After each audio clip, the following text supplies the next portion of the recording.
cri de minuit, qu'est-ce qu'il a à voir à faire là-dedans?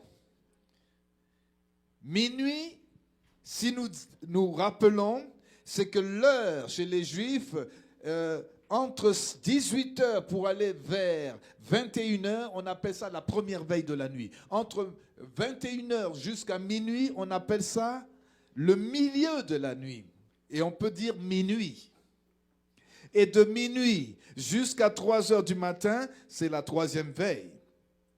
Et Jésus ne reviendra qu'à la quatrième veille, parce qu'il est le morning star, l'étoile brillante du matin. Il ne viendra qu'au petit matin. Mais quel est le petit matin chez nous?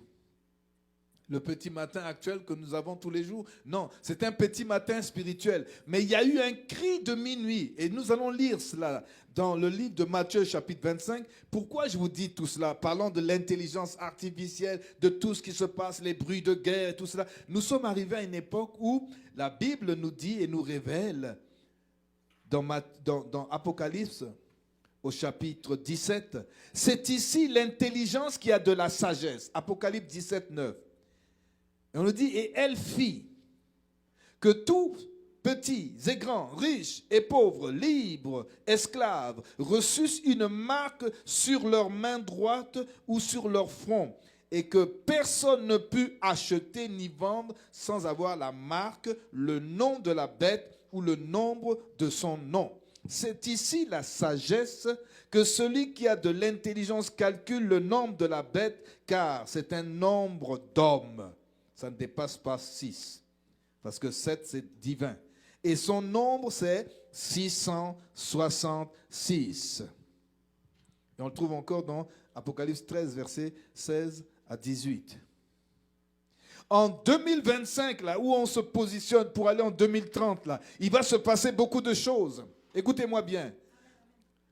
Je peux m'avancer à dire que nous sommes en train, entre le milieu de la nuit, parce que le cri du milieu de la nuit a commencé depuis très longtemps. Elle a commencé quand? Moi, je pense que ça a commencé depuis même le Moyen-Âge. Le cri du milieu de la nuit a commencé depuis longtemps. C'est un cri de réveil.